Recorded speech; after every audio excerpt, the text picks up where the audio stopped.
নমস্কার। আজকে আমরা আছি কালী পুজো পরিক্রমা করতে মাঠপাড়াতে, যেখানে কৃষ্ণনগর শহরে যত ধরনের কালী পুজো হয় সবথেকে বড় কালী পুজো এটা।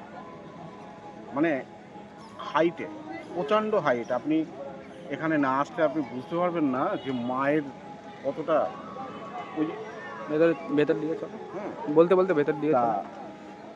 সেই জায়গায় দাঁড়িয়ে আমরা বর্তমানে আছি। এই যে এখন আপনারা দেখছেন, এটা হচ্ছে মায়ের। মানে এখন উদ্বোধন হবে সামনেই, তার আগে কিন্তু এই কাপড় দিয়ে ঢাকা ঢাকা হচ্ছে, দেখতেই পাচ্ছ। আর এটা হচ্ছে কিন্তু কৃষ্ণনগরের মধ্যে সবচেয়ে বড় মা। যেরকম নৈহাটির বড় মা আছে, এটা হচ্ছে কৃষ্ণনগরের সবচেয়ে বড় মা। আর এটা কিন্তু ডেমো, এটা হচ্ছে ডেমো। আর হচ্ছে অরিজিনাল যেটা আছে সেটা পুজো হবে ছোট আকারে, ওখানে দেখতে পাচ্ছেন, তোমাদের দেখায়। এই যে ছোট আকারে যেটা আছে এটাই হচ্ছে পুজো হবে। এই যে ছোট আকারে যেটা আছে আপনারা দেখতে পাচ্ছেন, এটাই পুজো হবে। আর এটা কিন্তু একটা হচ্ছে বানানো হয়েছে যাতে এটাকে দেখার জন্য এখানে লোক আসে।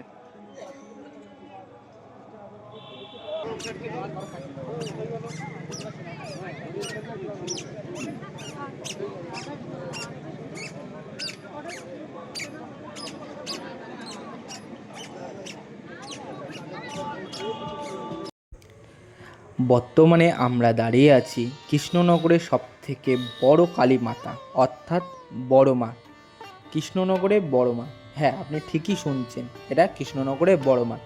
যেমন নৈহাটিতে বড় মা আমরা দেখি, সেরকমই কৃষ্ণনগরে আছে বড় মা। আর এটা হচ্ছে সন্ধ্যা মাঠপাড়া বারোয়ারিতে। নদিয়ার কৃষ্ণনগর জুড়েই একটাই নাম বড় মা, আর যার উচ্চতা 51 ফুট। কালী মাতা, তাকে দেখার জন্য কিন্তু প্রচুর ভিড় হয় এখানে। আপনাদের এখানে আসার ঠিকানাটাও বলি। আপনারা যদি কৃষ্ণনগর বাস স্ট্যান্ডে আসেন, সেখান থেকে মাঝদিয়া লাইনে যেতেই পরে এই ঠাকুরটা, আপনারা এসে দর্শন করতে পারেন। আর এটাকে দেখার জন্য আপনাকে কিন্তু ঘাড় উঁচু করে দেখতে হবে, এতটাই উঁচু ঠাকুর। আর এটাকে দেখার জন্য দূর থেকে আপনাকে দেখতে হবে, কাছ থেকে দেখতে পারবেন না, কারণ আপনাকে কিন্তু ঘাড় উঁচু করেই দেখতে হবে। আর এটা কিন্তু এখানেই তৈরি করা হয়েছে, আর এটাকে ভাসানও এখানে দেয়া হবে। মানে এটাকে আপনারা যদি মনে করেন যে এটা নিয়ে গিয়ে কোনো কদমতলা ঘাট বা কোনো কিছুতে ভাসান দেওয়া হবে, সেটা হবে না। আর সামনে দেখতেই পাচ্ছেন আপনাদের ছোট্ট একটা ঠাকুরও কিন্তু করা হয়েছে, তার কিন্তু 4 গুণ হচ্ছে এই বড় মা। হ্যাঁ আপনি ঠিক শুনছেন, এটা কিন্তু তার 4 গুণ। মানে একটা 4 তলা থেকে 3 তলা বাড়ি পর্যন্ত, 3 তলা থেকে 4 তলা বাড়ির সমান হচ্ছে একটা ঠাকুর। তো আপনারা দেখতেই পাচ্ছেন মহাদেব এখানে শুয়ে আছে, আর তার উপরে স্বয়ং মা কালী দাঁড়িয়ে আছে। আর এইটাই হচ্ছে সেই ছোট কালী মা, যাকে অধিষ্ঠান করা হয়েছে এখানে। একটা বড় সাইজ মানে 51 হাত কালী, আর একটা ছোট কালী, যা দুটোকেই কালকে পুজো দেওয়া হবে। আর আপনারা দেখতেই পাচ্ছেন কালীমার মুখ এত সুন্দর, বলার বাহুল্য। তাছাড়াও এই সন্ধ্যা মাঠপাড়া বারোয়ারিতে বিশেষ এক মেলা বসে, যেটা দেখতেও মানুষজন এখানে জমায়েত হয়। আর আপনারা দেখতেই পাচ্ছেন এখানে কিন্তু মানে আজকে উদ্বোধন, তার জন্য এখানে কাপড় দেওয়া হয়েছে, দেখতেই পাচ্ছেন। কিছুক্ষণ পরেই উদ্বোধন হবে। তার সঙ্গে সঙ্গে সন্ধ্যা মাঠপাড়ার যে বারোয়ারি মানে বড় মা, তার পাশেই কিন্তু একটা মন্দির আছে, যেখানে নিত্য পুজো হয় কালী মায়ের। তো আপনাদেরকে দেখানোর সুযোগ হয়েছে, কেননা কালী পুজো মানেই হচ্ছে প্রত্যেকটা কালী বারোয়ারির থেকে শুরু করে ঘরোয়া যেসব পুজো হয় মন্দিরে, সেইগুলো তুলে ধরা আমার কর্তব্য। আর এখানে রয়েছে বিশেষ একটা মানে উৎসব কালকে এই কালী মন্দিরে।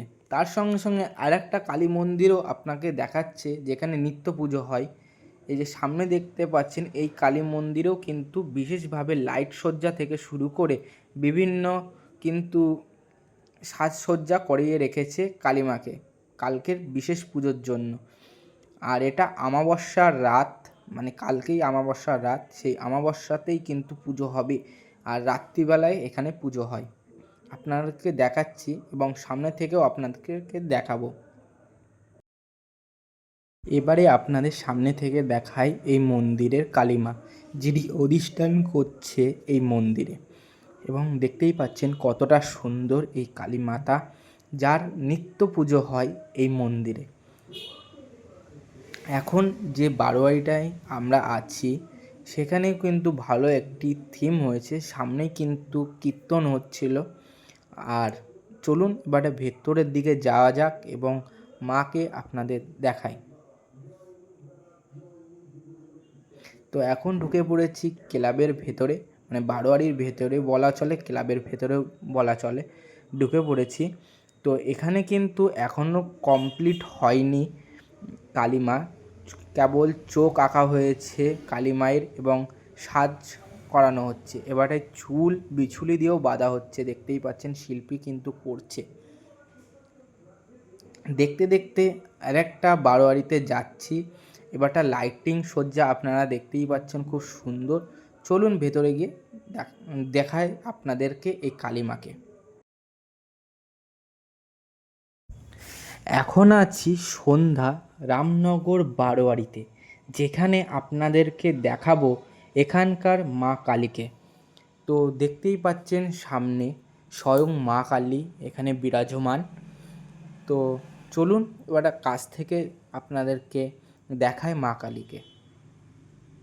তো দেখতেই পাচ্ছেন এখানে কিন্তু মা কালী স্বয়ং অধিষ্ঠান করছে, মানে সুন্দর একটি মুখশ্রী, তার সঙ্গে গয়নাপত্র কিন্তু সজ্জিত হয়েছেন মা। আর মানে আর কিছু গয়নাপত্র পরালেই মাকে কিন্তু কমপ্লিট হয়ে যাবে। তো চলুন নেক্সট প্যান্ডেলে যাওয়া যাক।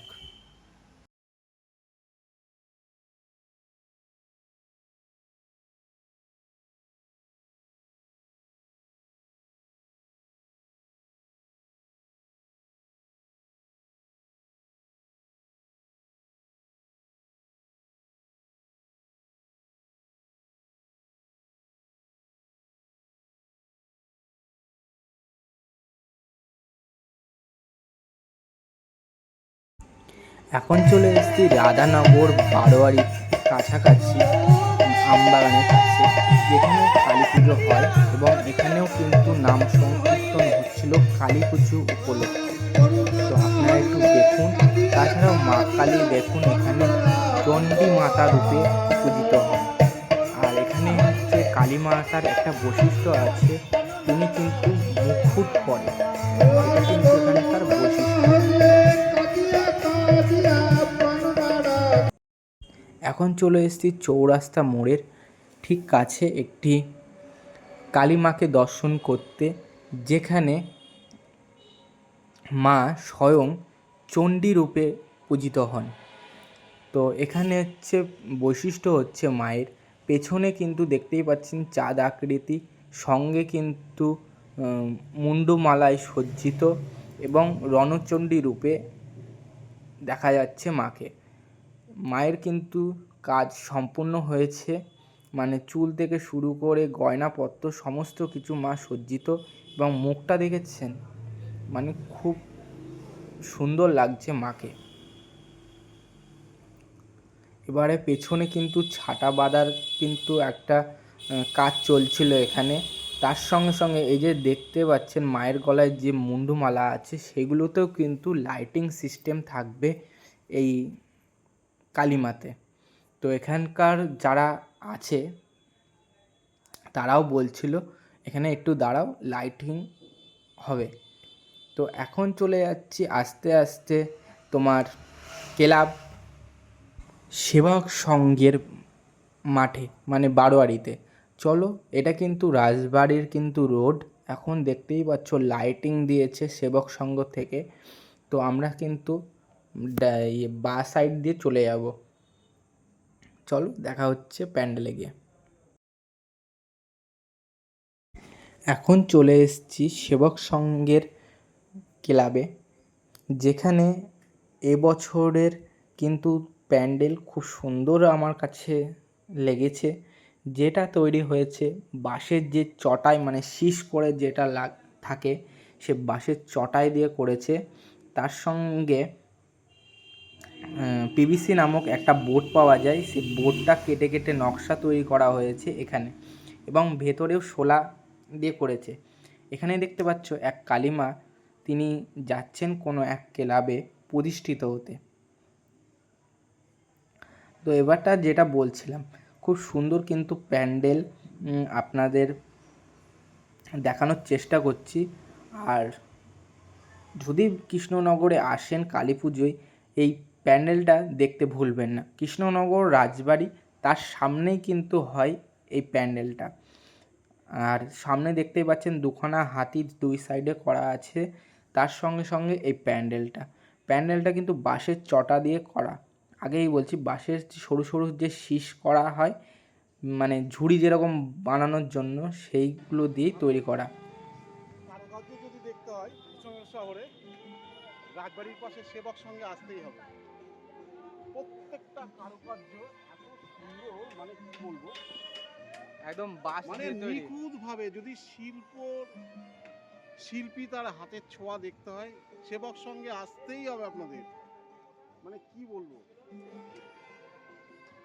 এত সুন্দর করেছে, পুরোটাই বাঁশের আর হচ্ছে কিন্তু পিসবোর্ড দিয়ে করেছে, খুব সুন্দর। চলো এবারটা ভেতরের দিকে যাই, গিয়ে দেখি ভেতরের দিকেও কিন্তু কারুকার্য করেছে, প্রচুর কারুকার্য, দেখলে কিন্তু মন জুড়িয়ে যাবে। নতুন কোনো একটা জায়গায় আসতে হবে। শুধু এইটা দেখো, নিচ থেকে সম্পূর্ণ হাতের কাজ। সম্পূর্ণ হাতের।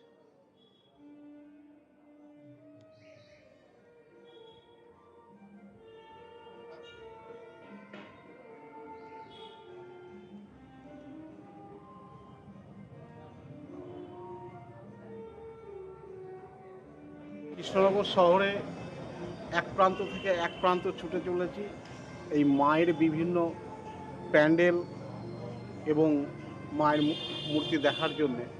কিন্তু আমাদের এখানে সেবক সঙ্গে আসার পরে যে কারুকাজ দেখছি, মন জুড়িয়ে যাচ্ছে। কারণ আমি তো ব্যক্তিগতভাবে শিল্পপ্রবাসী মানুষ, আমার তো খুবই ভালো লাগছে। সেহেতু আপনাকে এবং আপনাদের জানাচ্ছি, কৃষ্ণনগর শহরে যদি কালী পুজো উপভোগ করেন, আমাদের রাজবাড়ির পাশে সেবক সঙ্গে অবশ্যই আসবেন। এবং এর সঙ্গে সঙ্গে আমু এই চ্যানেলের পক্ষ থেকে একটা প্রশ্ন আপনাদের কাছে রাখছি মায়ের তরফ থেকে, যার জন্যে বিশেষ পুরস্কারে পুরস্কৃত করব আমাদের চ্যানেল থেকে। এই যে মায়ের দেখছেন, এই যে মা দেখছেন, মায়ের চারটে হাত, মা শিবের ওপরে পা দিয়ে দাঁড়িয়ে আছে। আর এই যে ঘটনা নিয়ে আমরা প্রশ্ন আপনাদের কাছে তুলে ধরবো, আপনারা যদি সঠিকভাবে বলতে পারেন, আমাদের চ্যানেলের পক্ষ থেকে বিশেষ পুরস্কার আপনাদের দেওয়া হবে। তার আগে আমরা একটু কিছু কারুকার্য দেখে নিই প্যান্ডেলের, তারপরে হচ্ছে প্রশ্নটা করা হবে।